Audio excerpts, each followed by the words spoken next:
So as per earlier introduction, not only do I head up business development for Leidos's civil division in the UK, so largely working across public services, I'm also vice chair of techUK's Public Services Board. My role here for the next 50-ish minute is to take these fabulous speakers and to create an interesting and informative conversation. In this morning's panel, we're going to review 10 years of digital government and public services. In the past 10 years, as been discussed in the opening of today, we've seen an acceleration in digital transformation, spurred on by global trends, regulatory changes, and unexpected crises like the COVID-19 pandemic. These forces have catalysed new approaches to service delivery, to collaboration and inclusivity, ensuring that the UK civil service remains resilient and responsive to the evolving needs of our citizens. In this session, we're going to look at the drivers and technologies that have shaped public services of today, and we'll discuss what will come next. So over to my panel. Could I ask each of you to introduce yourselves, and this could be quite a challenge, characterise the last 10 years of public sector transformation in no more than 3 words. And Carl, you're sat next to me, so can we start with you, great. please? Yeah, Thank I'll go you. first. Thanks for going first, Carl. Yeah, cheers. So I'm Carl. I'm CDIO at Department for Energy Security, Net Zero, and Department for Science, Innovation and Technology. Also provide a shared service to 13 other organisations from a desktop service perspective. So characterise the last 10 years in no more than 3 words. 3, yes. Busy, relentless, well, it's not too well, outcome driven, it's got a hyphen in it. Okay, I'll let you have that one. I'll let you have that one. Hi everyone, I'm Simon Bourne. I'm the Chief DDAT Officer at the Home Office. So, Ross, difficult question for me to answer because last week was my 4-year anniversary at the Home Office, and prior to that I was outside the public sector. Okay. But I guess I'll do my best. That might mean you have less words, Simon. Yeah. You can't get much less than 3, can you? So what will I go in, Carl? I'll maybe go for some obvious words. So citizen, I mean, yes. Huge focus today on how we enable citizens to get outcomes, and huge advances compared to where we were 10 years back. And I guess from a Home Office point of view, I was gutted that when Julian did the introduction, he didn't mention our world-class passport service, recognised by commentators as being one of the best in the business. So citizen, another obvious one is just we are now a digital department. We weren't 10 years ago. I'm sure many departments would make that claim as well, but you just look at the phenomenal amount of progress that we've collectively made in digitising the way that government both operates itself and interacts and enables citizens over 10 years. Final word for me would be capability. We're a much richer organisation, both in terms of the numbers and skills of our civil servants and the skills and contributions from yourselves and your teams. So massive advances in capability collectively across all of our model. So 3 very business-focused ones. Carl, you talked about how it felt, and I'd probably agree with you completely, but just complimenting your answer. Thanks. Well, it's my birthday this week, so I'm all about feelings. Happy birthday. Well, it's not there yet, but anyway, hopefully I'll make it to Friday. Hi, I'm Jill Stewart, and I am the Chief Digital Officer at the Ministry of Housing, Communities and Local Government. And it's, I think, a bonus that I got it the right way, because we have, of course, recently rebranded. I think, from my perspective, the 3 words are complex, because I think the amount of complexity is huge. And I think that a lot of people think it's simple. And I think that's probably the biggest issue, because it's not simple, it is quite complex. I think the other one for me is about ambition. I think with all of the interaction that my department does with many of the people in this room, the one thing that I think unifies us all is the ambition, and the ambition to deliver to the citizens that we serve, and I've seen a lot of that. And then the last one is, I probably shouldn't end on a negative, but I think the pressure. I think the amount of pressure that everybody is coming under, because this is the coalface. These are the kind of the services that the citizens use front and centre. There's a lot of monetary and budgetary constraints. I think everybody is really trying to pull in the same direction. but it doesn't really matter what you do, that pressure is just perpetually there. So I think that's my last one. Thank you. Christine. Hi, I'm Chris Bellamy, the new CEO for GDS. Because I work at GDS, I asked the audience what they might think the word should be. And I've written them down. So I think it's been incredibly impactful. It's been user-centred, but it's been blunt. We've not done everything we should have done, and our services are a blunt instrument, and that takes us probably to the rest of the discussion. It does. And blunt is interesting. So just building on that in terms of impact, user-centred and blunt service delivery, and I'll stick with you if that's okay.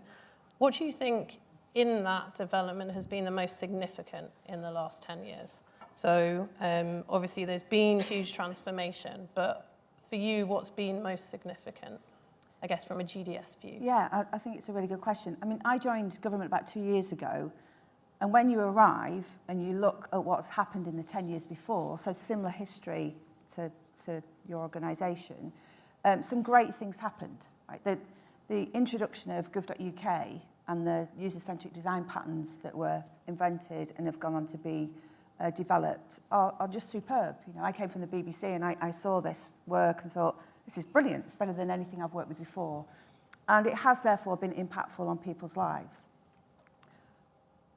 But I think we're now at the sort of juxtaposition, especially through COVID, where the expectation of users and citizens just completely changed. The expectation was they should have the same service that they get from their bank or from their pizza delivery. Who knew? And we did some brilliant things, but we weren't quite there for them. And I think all of us took that moment to say, we need to do better. So I think we've been impactful. And I think if we took those services away, if gov.uk, for example, didn't exist, an NHS app didn't exist, and the passport service didn't exist, the states would be in a much worse position. However, we shouldn't be complacent. But I think to answer your question, the big change was we fundamentally thought about how citizens get what they need from the state. And we did that in a way that was all centred around them and their experience. And that was a significant change. We didn't just ship policy. We thought about how it would interact with the citizen and that the outcomes would be good ones. Thank you, Chris. So from the GDS perspective, that's very much a cross-government view. So it would be interesting to start to hear within each department what you think the most significant development has been. Jill? I think from my department's perspective, probably the most significant has been the local digital declaration, which we did in 2018, which, you know, it seems like a very long time ago, but that was really starting this journey of being collaborative, so working with the local sector, not dictating that this is the way it has to be, but instead, a little bit like Chris was saying, it's kind of talking to your actual users as opposed to dictating from the centre. So the only way that we recognised that we were going to kind of start to fix the issues in the local sector was in a collaborative manner. And that local digital declaration was the first kind of like iteration of that. And since then, we've done 6 rounds of it. And I would say that we're now at the point whereby we're almost going to like rip it up and start it again. And again, I think that's in the finest principles of like digital and everything that we're doing, which is you iterate and you iterate and you iterate, but then you get to the point where actually you don't iterate anymore. You need to rip it apart and you need to redo it because the world has changed. So I think that's quite exciting. So even though it was quite transformative and it was back at the very foundations in 2018, it's now time to kind of like redo that again and work through it. So I think that for me. And expectations change, of course. So moving into Home Office and the services that the Home Office are delivering across policing and protecting our national security. I'm happy for you to do 4 years or 10 years, Simon. I'm good either way. But from your perspective, what do you think has been the most significant development in digital transformation?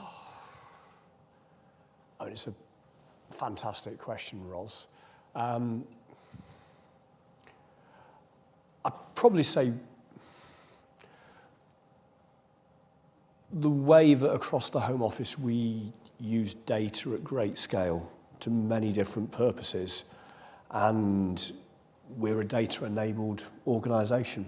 Obviously, a large part of our job in Home Office DDAT is enabling Home Office operational intelligence teams to do their job, to keep the country safe, to keep it secure, and that's enabled by some pretty sophisticated use of huge volumes of data. We wouldn't have been doing that anywhere near that 10 years ago. So obviously there's all the digital transformation we've talked about, but I just wanted to focus on some of the real scale data analytical intelligence capabilities we've built with a lot of help from a lot of partners that enable many, many different Home Office and partner teams to do their job and deliver the Home Office mission. And keep us all safe. Safe and secure without any of you having to know about it. And that's probably one of the most important things. So Carl, transitioning again in a department that's changed quite significantly over that 10-year period. Yeah. What would be your key thing that has happened from a digital transformation perspective? So I think I joined what was Bays Yes. just over 6 years ago, which was probably a year after its other set of changes that it had gone through. And then we've come out the other side, and we're now kind of, we've been split into other departments again. So that in itself, we've gone through a whole lot with the team in terms of building capability, resilience inside the team, moving from an outsourced provision to an in-source one, which was predominantly focused on internal services, to then building that capability to provide external services. So where we talked about that expectation gap externally, I think that same gap applies internally, an expectation of what our policy colleagues and others across the department want. So what I've seen over that time is us really start to build a core set of services which we can adapt at pace. And that's seen from providing one set of services to one organisation to now us providing services to 13. So that we've done that as a combination of investment in people, very strong, heavy investment in learning and development, skilling, all sorts of different avenues to recruit resources, but as well as doubling down on our platform-based strategy. So recognising with limited resources, we're not in the world of building stuff by ourselves that are unique. Most of what we see in our world is common patterns that we can then start to deploy common services and solutions to. So I think that's really stood us in good stead to be able to respond to things like COVID, energy crisis, machinery of government changes. We're able to move at a much faster pace to deliver the similar or same outcomes. As previously, it might be, we've got thing X that we need to do, okay, we need to build a solution for that, and then we move on to the next one. So, not a clear answer, but I think, No. just generally for me, it's been about the team and the capability and the kind of approach to providing outcomes and delivering services, both internally and externally. Okay, so as you went through that and recognising department reorganisations, changes in the machinery of government, Simon mentioned the huge rise in the use of data in the delivery of public services. What's the biggest challenge that you found to crack? I know we were here last year and we touched on legacy. Is that the biggest challenge, or is there something else, Carl, that you think is really proving particularly difficult? So I guess we're slightly, I think maybe I said this last time, in the enviable position of we don't really have much legacy. Well,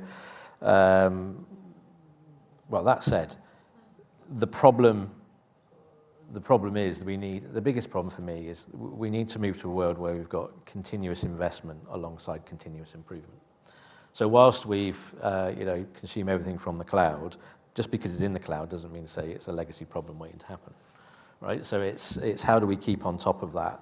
And for us as a team, the challenge we've got is trying to keep abreast of the demand that's coming from, across two core departments that we deliver everything for, plus then our other customers.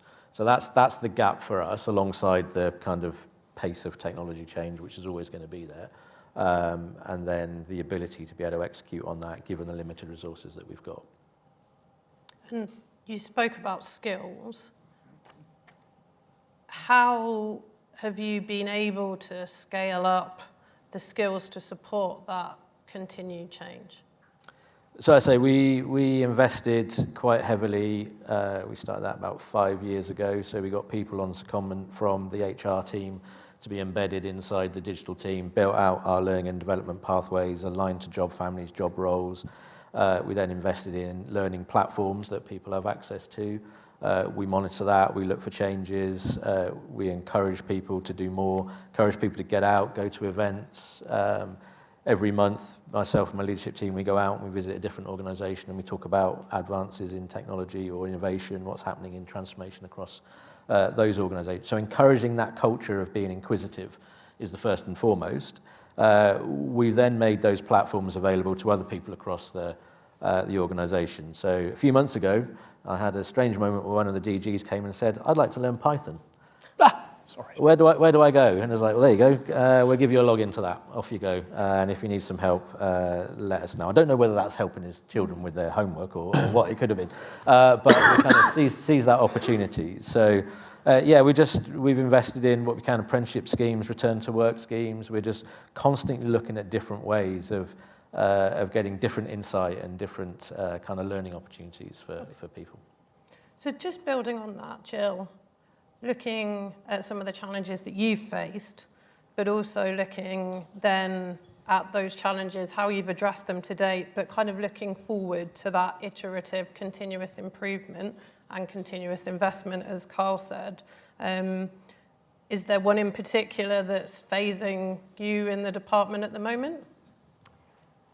I think that the thing that's probably phasing me most is around the complexity around the multitude of different government departments and then the multitude of different kind of like local elements as well. So the fact that I think we all tend to think from a digital perspective, from a very service-centric viewpoint, and I don't think that if we'd started this journey and we were designing what the optimal thing was, we would have put this infrastructure in place, because it doesn't necessarily feel like it is the optimal infrastructure to deliver the services.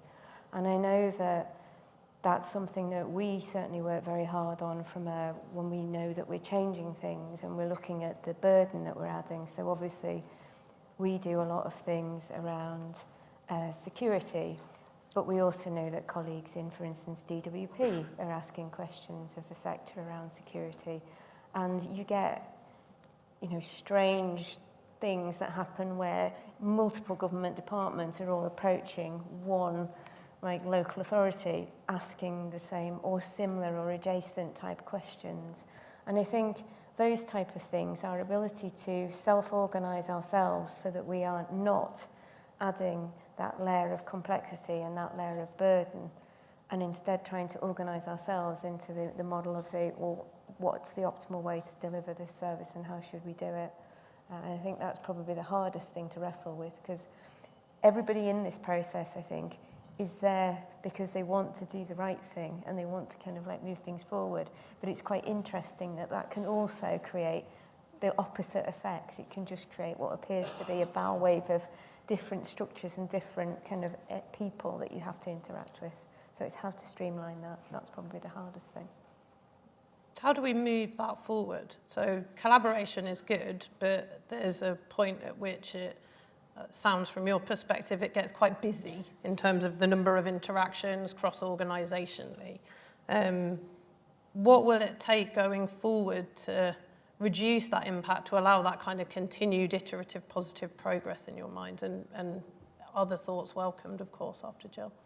Certainly what we're doing is we are making the relationships with those different departments. So we're, instead of kind of pushing it out to the wider edge, we're kind of saying, actually, we need to understand all of the things that are happening. It is quite funny sometimes, because you also do get this interaction from a policy perspective, and immediately somebody usually pipes up and says, you know what you need CRM. And it's kind of like, yeah, maybe not, It's quite interesting that you get people who want to push a technology solution onto the problem, which is not 100% the answer. So for me, it's about and I think we're seeing it a little bit as well with the move to the mission kind of based kind of government, and I'm interested to see how that plays out, because as you can see, that almost puts that overarching thread. So now as we are getting together and we're trying to align ourselves to the missions, as multiple different government departments and things like that, we're looking at it from actually this is the core mission, and then what sits beneath that, and what are the outputs that we need to deliver in order to attain that mission. And I think that should have a positive effect to those type of problems that we're starting to see. We're certainly, I think we're talking a lot more as government departments, as opposed to potentially being in a little bit of a siloed model. It feels like it's getting, those barriers are being broken down quite a bit. That's good to hear. How does that roll into the Home Office, Simon? So recognising your relationship with dozens of police forces nationally, how does that kind of roll in, and how does that positive collaboration to drive things forward present itself in the department, or do you still face challenges in that space? I think in terms of the Home Office and its relationship with policing, that's been a hugely positive trajectory over the last 4 or 5 years, and we work incredibly closely with our policing partners, and we're delivering some really significant transformation together with them. But as you said, the mission approach, what I'm now seeing for the first time is the start of a really rich set of conversations across the different departments involved in the justice system and the policing ecosystem about how we work together, what data we can share, and I have seen a step change starting as a consequence of that mission approach.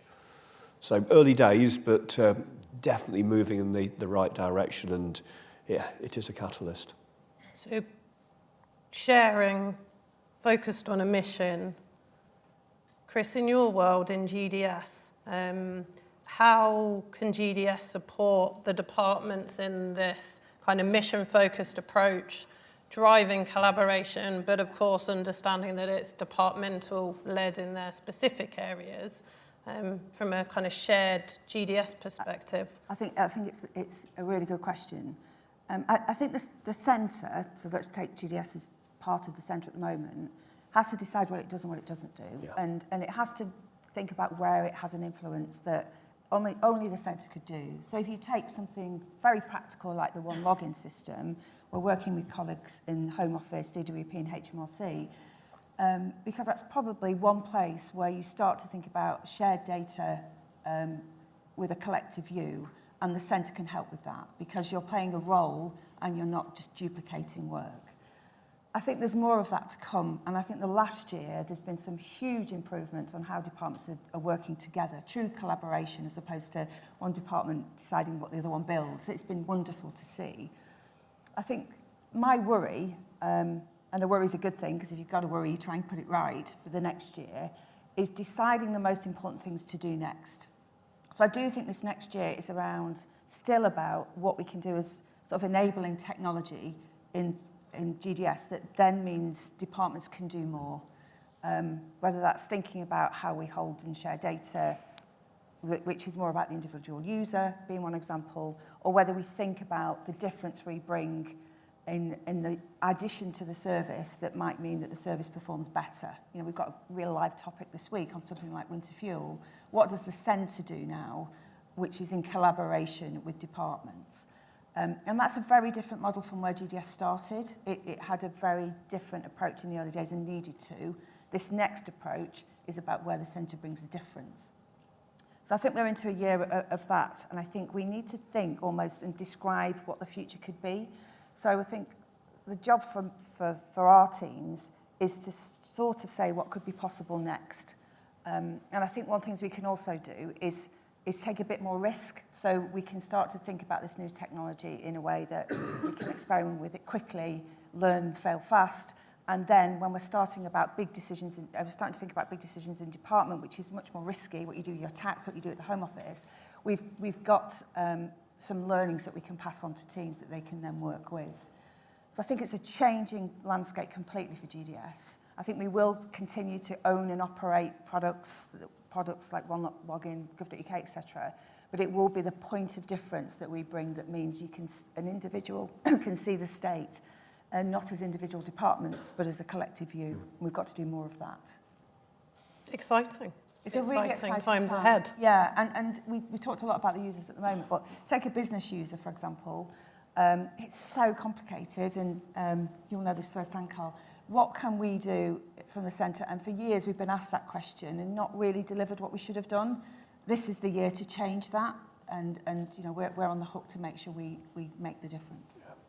I do think the missions-based approach gives us that opportunity Yes. to take more of a whole system thinking approach to the problems that we've got to solve. And I think we've seen that through some of the governance and structures that are put in place, where there are digital SROs and data SROs aligned to each of the missions to work more collaboratively across government. So I think that's definitely a nod in the right direction.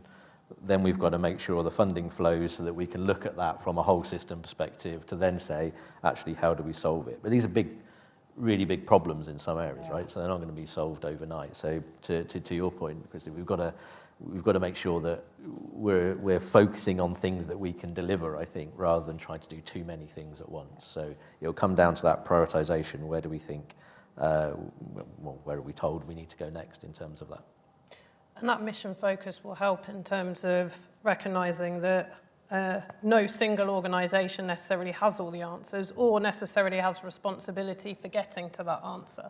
So I think that cross-organisational collaboration will be improved significantly, as you say, with the new mission focus. So slightly changing, and this may build on what's been said, and we may go in a very different direction. Slightly changing the view from challenges and what that looks like going forward to having a think about what has been the most surprising thing you've experienced working in digital public services and across the panel for different periods of time. Chris, starting with you, if I could, please. Yeah, it's a great question. So I think when you arrive or when you start the work, you want to do something that you feel that everybody will use. And you realise the most important thing you can do is make products and services that no one really, they want to not spend much time with. They want to come in, they want to leave, and they want to go away. And so when you get your head around that and you're trying to save users time, you completely think different about what you go on then to build and serve. And I know that sounds a very strange thing to say, but generally, most digital products are getting people to stay with them longer. So coming here, you thought the most important thing we can do is like make sure we make services and products that just fade into the background and no one ever knows they exist. And if we've done our job, that would be a great outcome. So that was one of the things that was such a surprise. What you then realise is you've got this wonderful group of talented people in the civil service that have chosen to do their best work digitally at the civil service. Right? They could have done it somewhere else. They could be paid something somewhere else. And every day when I go on a call with any of them, it's almost like they are metaphorically pointing me in the face and saying, we must do more. And it's so invigorating, I can't tell you how wonderful it is, because you turn up in an office every single day and your team tell you that we have not done enough. And that heart and that passion is the biggest surprise, because this is about tech, but the tech's got more complicated, but actually tech isn't the problem for the next phase, right? We can use technology to solve the problems that need solving. It exists now. 5 years ago, we were writing it in PowerPoint presentations, and it wasn't real. Now it's really real. So now it's about money, scale, time. But this people thing has been the surprise, because you've just got incredibly powerful, engaged individuals who want to do their best work at the civil service. And I think that's just amazing. I think it's amazing too, and technology definitely needs a heart. I also particularly enjoy your almost counterintuitive, I'm developing products that actually people don't want to spend time with, which if you're a business sat here who's trying to constantly ensure that everybody's attention's with them, it's almost the opposite. What's been your biggest surprise, Jill? I think mine is the importance of trust. So the fact that, I suppose, I'm building on kind of Chris's point, which is we ask people to trust us for all of the things that we do, if the trust isn't there, then people trust us with their data. They trust us with information about their private lives, about their children, about their ambitions, about their education. Every single factor of people's lives, we get information on, and then we need to share that information in order to make the solution seamless and easy to use. And it's a really interesting balancing act, because I think when that trust breaks down, people don't want to give you their information and their data, and then as a consequence of that, the service becomes really quite clunky because you don't have the information, or you're asking for the information multiple times and all of those type of things. So you've got to have the trust in order for the information to flow, in order for the service to work properly. And I think it is taking time to build that level of trust in that contract between us, citizens, kind of like all of the people that we serve. I think that trust isn't 100% there yet. And I think once we move that dial, then I think we will release so much more benefit. It's going to be incredible. But it's that one. That's the surprise. So we've got a heart and passionate people sat behind the technology. We need to ensure that trust is maintained at all times. So Simon and Carl, I'm going to ask you to do something quite hard now, which is to look at the next 10 years. So building on that, so passionate people, technology with a heart and trust. Over the next 10 years, how are you going to build on that? And what will be your approach to driving innovation from those foundations? Do you want to go first? Let me kind of take your question, Ros, and reframe it. So Yes. we've talked about the huge transformation journey we've been on. Yep. And we operate in environments with really high expectations and requirements. So that's expectations from the citizens we serve, the people who visit the UK, ministers, Home Office colleagues. So what we do is really important. The bar is high, and we have to keep driving that transformation. But just injecting some reality, we're doing that in a time of financial pressure, aren't we? We're all acutely aware of that.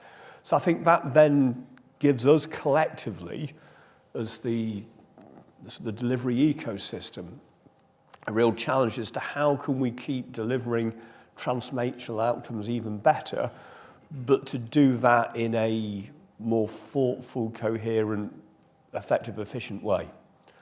And we've all got to take a step back and continue the growth journey whilst looking at how we can deliver the infamous more for less.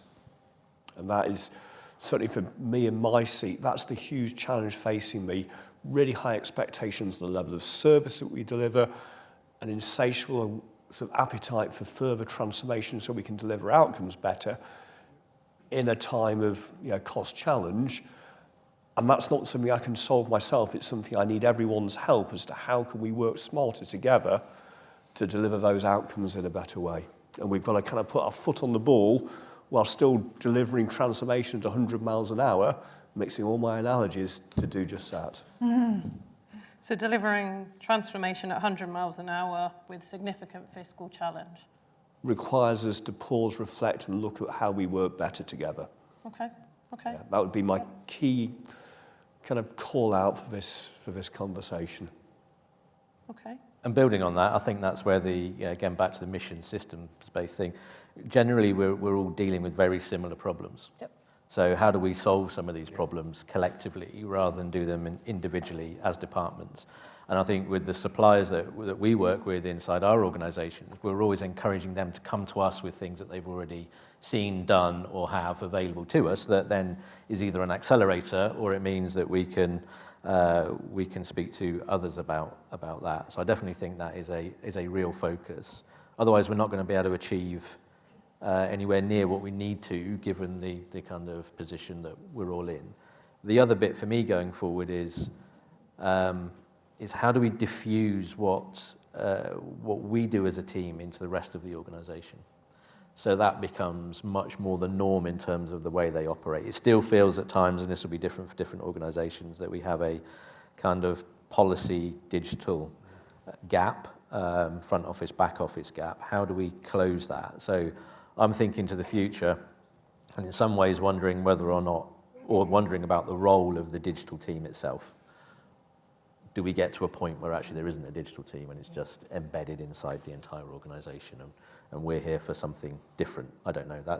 That's the next kind of period of the journey that we're on, which seems odd given I've fought so hard to make sure that everyone comes to us so that we've got some governance and control and we've got the right standards. But I think once we've tackled a number of those problems, the next thing is how do we democratise more of this in a controlled way with the right guardrails, which enables us to deliver at pace even more.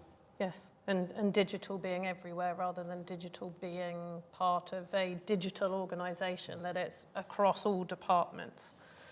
So just a heads up to the audience, one more question and then I'm coming your way if anybody's got anything burning. So just to take that one further step forward, and Chris, we've seen announcements recently in terms of DSIT expanding to incorporate GDS, CDDO and the Institute for AI. What difference, and I recognise you won't necessarily have all of the answers yet, but what difference can we expect to see from that?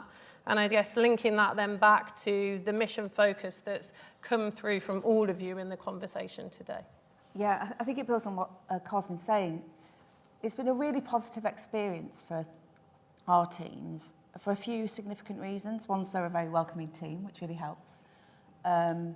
Also, there's a clear mandate of what the department does, which is very helpful. But I think one of the things you start to sort of then scratch at is where a department didn't lean into policy. We work with policymakers across government, but we didn't have a true out-and-out policy function. And DSIT at heart does that. So you start to think about the sort of full product cycle, which is quite interesting because you start to make decisions that affect citizens from legislation. So that's really helpful. So that feels like it can speed things up and speed decision making up. So you can start to think about true outputs, true delivery, true build capability in conjunction with policy. So I think that's a massive benefit. The key is going to be about how teams work together next to start to think about the future. But I do absolutely agree. We in DSIT now need to think about those roles and not be constrained about how we bring everything together. We think about how our teams can work to make the best decisions going forward. So I think it's a really positive opportunity for GDS personally, but for the teams for DSIT as well, because we're talking to great, wonderful policy and strategy folk who are saying, oh my goodness, and that you actually sort of deliver real outcomes for citizens. And those two sides of the coin working close together can only be a positive thing, I think. But I think we've got more to do going forward to make sure that's a positive outcome, and the leadership of that is going to be really important, but very positive so far. Good. And I can feel the positivity coming at me across the stage, which is wonderful and really powerful. So, looking out to the audience, any questions for the panel? So we've got two, I think probably three, and then that's probably me done. So, gentlemen at the front, middle, and then a lady at the back. Yep. Hi. Thank you. Yeah, I think there's mics somewhere, but maybe just go with it. I'll just use my very loud voice. Oh, that's working ever so well. I feel like I'm an actor. So my name is Vasilis Kapsalis. I'm from Vast Data. My question is really around sort of ongoing security, and it was something that Ros mentioned in the introduction. Yeah, there certainly is a factor that quantum computing will become a big thing in the next 10 years. And I think at that point, you suffer from problems with the sort of public key infrastructure. So authentication will become a problem because people will be able to spoof that very easily. But also, all the data that we have at the moment, if it's exfiltrated, it could become decrypted at a later stage, which might cause vulnerabilities. And obviously, you know, there's a cliff edge at some point where almost everything will need to be replaced at once. So what can be done to actually reduce that threat and actually take steps now?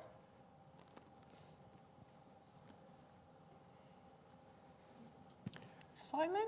So I guess I think of a strategic rather than a specific response. It's that we've got to work far better across government at solving those big strategic security challenges together and once, rather than each department tackling them individually. And that's the only way we're going to stay ahead of those challenges, if we can work differently to probably how we worked in the past. And I do think that then builds on the opportunity we've got from taking a step back and looking at how digital is enabled and organised across government. Because if I'd given an honest answer to what really surprised me when I joined the government, it is how independent each department is and how we do so many things independently, but we all do them. Yep. So I know it's a strategic answer to your very specific question, but I do think that's the theme that we have to really mature over the next 10 years, else we will individually fail to get ahead of those challenges.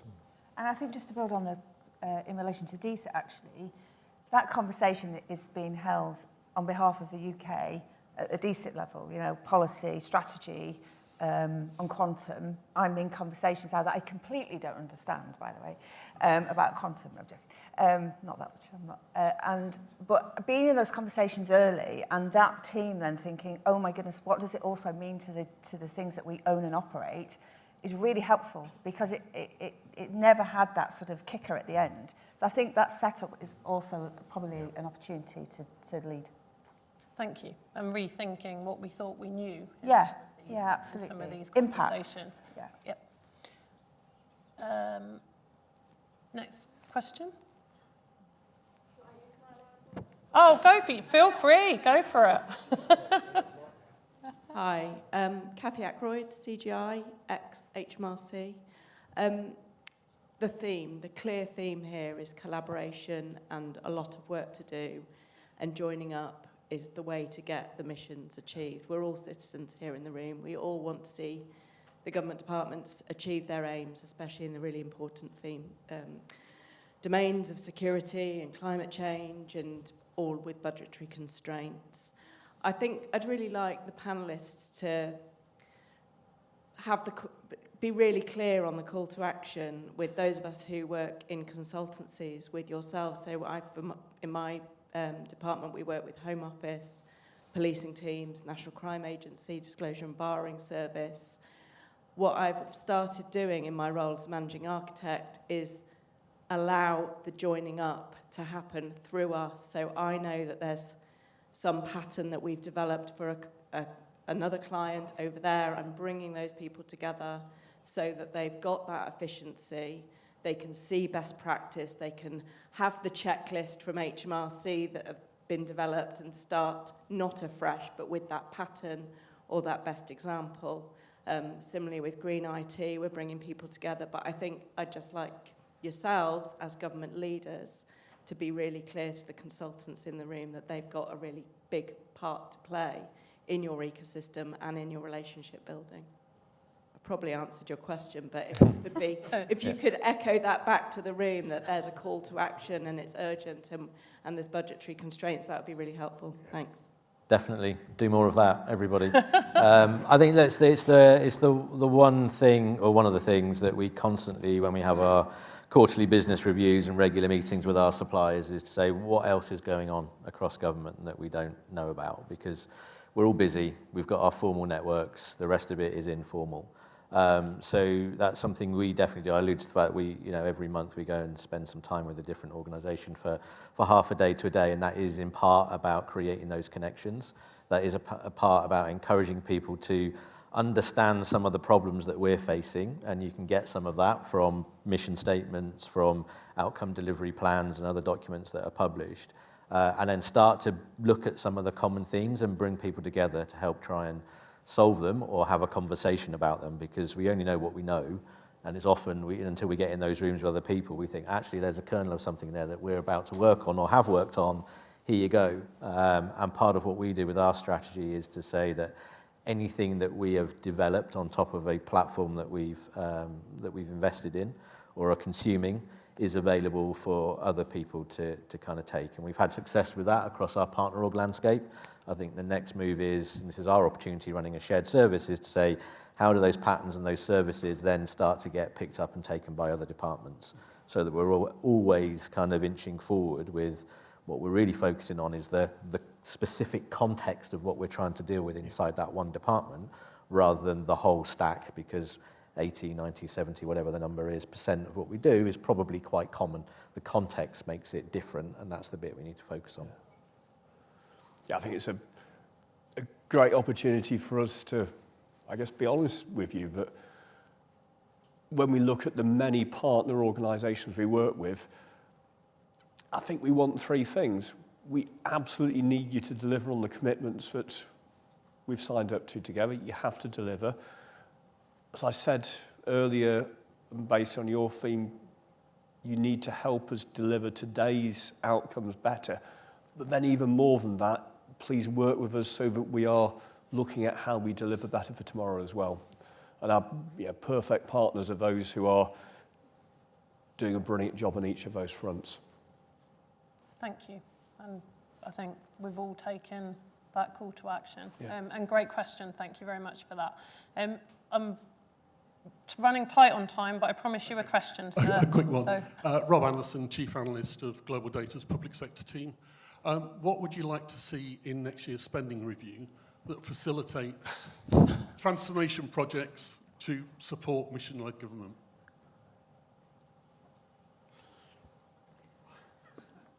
I think we've already seen some of it with the one tiny kind of couple of words in it that says digital first. And I think that's probably the first time, I don't think. I mean, obviously I've only been in government for like 4 years, but that's the first time I've seen digital at least mentioned as part of a spend review, which I think is very telling. And then to have the word next to it of first. So you saw a massive step change in government when it issued its statement to go cloud first. And you've seen how, we've pretty much managed to migrate ourselves across onto the cloud. And that, making that statement, setting that strategy, enabled it to happen. So whilst it's not come out there as a big statement, big strategy, it is in the kind of the spend review statement that's gone out to all departments that it needs to be digital first. And I think for me, it's building on that. It's kind of like almost translating what that means to departments, because I think on the one hand, people see it, and then on the other hand, obviously, any Treasury people in the room, I apologise, but there is a sense that a lot of things are just driven by, there's just lines and lines of money. It's just numbers on a spreadsheet, and there's not necessarily all of the kind of like the detail of what all of that means. So now by having, it's not just money, but it's also the kind of like the how you're going to do it, and that needs to be digital first. And I think that will make a big difference to, how we move forward. Yeah. I think similar. I think what's interesting for this next 2 to 3 years is this needs to be the moment where we think properly about service transformation. We've done a lot on the front doors to government, and we've done a lot at sort of individual service. Passport's been a great example, or universal credit, where we've doubled down on a particular service. But people's lives aren't like that, right? So if you've got 10 accounts now with government because you've got pension credit, your daughter might have child credit, you're trying to manage complex parts. That's just far too difficult. So anything that starts to think about it being about the individual as opposed to the state performing for everybody, I think we're at that point now, and I think that is starting to land, and I think we can only do that jointly across departments. Okay, so to close, and I could very happily sit here and carry on doing this for another hour, but there's an agenda, and apparently there's a coffee break. You'll be in trouble. And I'll be in trouble, and I won't get to come back next year, and all of that kind of stuff. So we started with 3 words each in terms of reflections. Forward-looking, next 10 years, I've probably got 3 words in my head, but it's not about what I think. Can we collectively agree 3 words to close the panel with? Taking votes.